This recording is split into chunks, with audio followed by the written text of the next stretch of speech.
I had our dear friend Expressions. I've had a bet with him.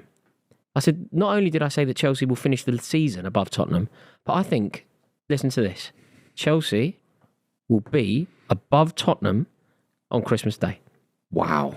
That would be a 17-point You're swing. 10 points off the top 4 at the moment, aren't you? Yeah, but we'll be above Tottenham Christmas Day. Their lead over us in a week has gone from 17 to 10. We will be Christmas Day. Yeah, but they'll win again. Christmas Day, Chelsea. You're will be above assuming Tottenham. they lose every game from now to Christmas. Yeah. Yeah. Why not? Come on. Why not? They'll pick up wins. Trust me, we will be above them. In terms of ranking the following teams in order of where you think they'll finish in the table, Booth, play a game with me, right? Tottenham, Chelsea, Manchester United. Out of a mini league, pretend that's the table. That's the league table. Tottenham, Chelsea, Manchester United. Who finishes the highest of that mini league?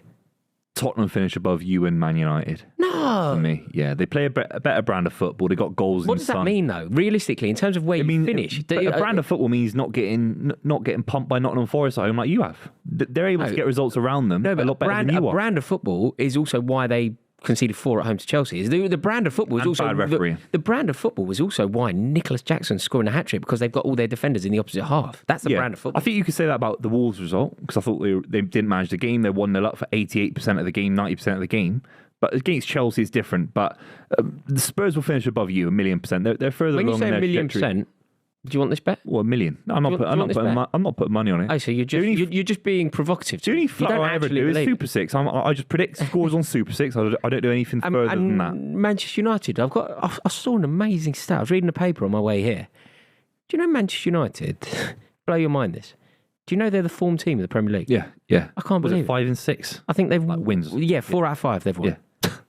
Outrageous. They are the form team. Nobody out of the last 5 games has better form, has accrued more points than Manchester United. And I think they can grind out results better than you at the moment. They had the squad with Højlund up front, Rashford, Bruno Fernandes, Casemiro, Varane. They got 5, 6, 7 players that are still in that level to get Man United 4th. This clip is brought to you by Super 6. It's the international break, but don't worry, Super 6 will be back next week when the Premier League returns and you get the chance to win £250,000. All you have to do is download the app, join our mini league, Club 23, and you get the chance to win some big boy money. You still have a lot of things to go right. A big performance against City that wasn't even a win. It sparks interest for you next year. That's an interesting angle, actually. Do you know what you just said there is actually quite interesting? The spring in my step today, the euphoria at Stamford Bridge, the way that, say, my Chelsea WhatsApp group, which I think is a fairly good metric to judge how people are feeling, buzzing. Yeah. And you're right, we drew. You're buzzing because you'll see it in 2 years' time with Poch. If he gets everything that he needs to succeed, and the money, which is obviously there from Bowley, You'll see that in 2 years' time. I was gassed as a City fan when we smashed sides in the first season. We came third that season. Yeah. So help me understand this. In terms of ranking these teams, Tottenham, Chelsea, Manchester United, your suggestion is that... Let's hear it. 1, 2, 3, please. Chelsea, third in this mini league. Man United second, and then Tottenham will come in the top 4. You and I... One of us is likely to be correct here because you and I have a totally reverse order. Oh, right. Which probably now guarantees Tottenham finishing. No, so you've got Tottenham, Manchester United, Chelsea. I've got Chelsea, Manchester United, Tottenham. We have identically mirrored. I just don't see how you get 8, 9, 10 wins out of the 12 you need to get the points. Why do we need 12 wins? Well, to get top 4, you need, 70-odd points, 75 points? We're a third of the way through the season and you're 10th. So, to even make up, you're 10 points off the top 4 now. It won't be 75, mate. Not 70, 65, 70, that kind of points range. You're miles off it at the moment, and it's not a joke part of the season. We're a third of the way through the season. Tottenham have collapsed. Tottenham have totally collapsed. But a collapse could last 2. City have collapsed. No, but City collapsed for a week against Brentford. Last season. No. Tottenham have collapsed. The Van der Ven, their 2 most important players, are now out until the new year. Yeah. They don't have the squad. Eric Dyer is starting football matches for them. They have totally and utterly capitulated. In that period of time where it's gone wrong, they've conceded 6 goals. They've lost 2 games.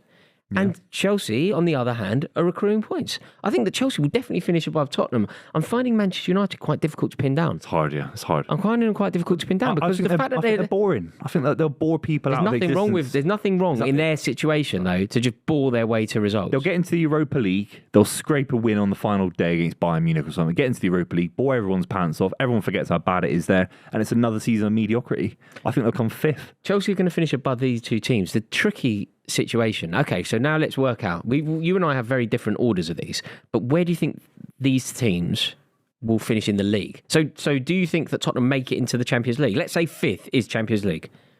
Oh yeah, it'll be Tottenham. If it's top five we're doing, then I think it will be in no order: City, Arsenal, Liverpool, Spurs, and Man United to come fifth. You think United get Champions League football? If it's top five, yeah, top five. If it is top five, yeah, I think they will. Just about. We can't forget the money in that squad. We talk about Spurs' lack of backup players. Eric Dyer.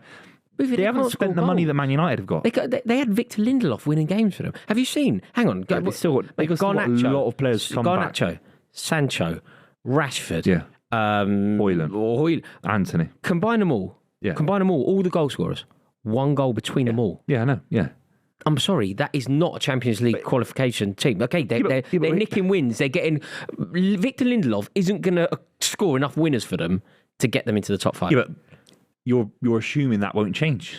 And at the back end of last season... What have I seen to suggest it will? We're not going to get... By the end of the season, it's not going to be one goal between that front line. No, by the end but it might be 8 between that whole front line, and it won't be enough. will eventually kick into gear. He'll get 10 by the end of the season. I don't like... By the way, you know me, I don't... Have I you think seen they're rubbish. anything to believe this, though? Like, it's your opinion. Yeah, Højlund's one of the top scorers in the Champions League. So he's got it in him. Rashford had a great season last season. I don't think he's a world-class player. I never have. But I think by the end of this season, will they get enough to get United into the top 5? But if we're using the Champions League as a case study to suggest that they're going to do well, bruv, my maths isn't great. But how many goals have they conceded in the Champions League? I'm just thinking, they're rubbish in the Champions 3 League. against Galatasaray, 4 against Bayern Munich. Yeah. How many did they concede in Copenhagen the other day? Loads. 4 again? Yeah, loads. So yeah, you can observe certain things in their Champions League campaign and say it could apply in the Premier League. They're not conceding loads in the Premier League. They kept a few clean sheets here and there, and their goal scoring form is not great in the Premier League. They can take some comfort, as much as I don't want them to, from the Champions League form. What about? So you're not suggesting maybe Aston Villa, or you think that all of those other potentials, Villa, Brighton, whoever else people want to put in? Well, Brighton haven't won a game in 2 months. No, I know. Newcastle just got smashed by Bournemouth, which is in their Saudi Arabia kit, and Aston Villa. Every now and then they'll just lose a game because they don't have a world-class player up front, in my opinion. They don't have world-class players throughout the squad. So I think United's... When you've got Casemiro, Varane fit, and Onana gets better, Rashford is borderline maybe a world-class player for some people, the proof's in the pudding in that way. The proof of the pudding is in the eating. You can't do this again. And United come in top 5. Proof of the pudding is in the eating.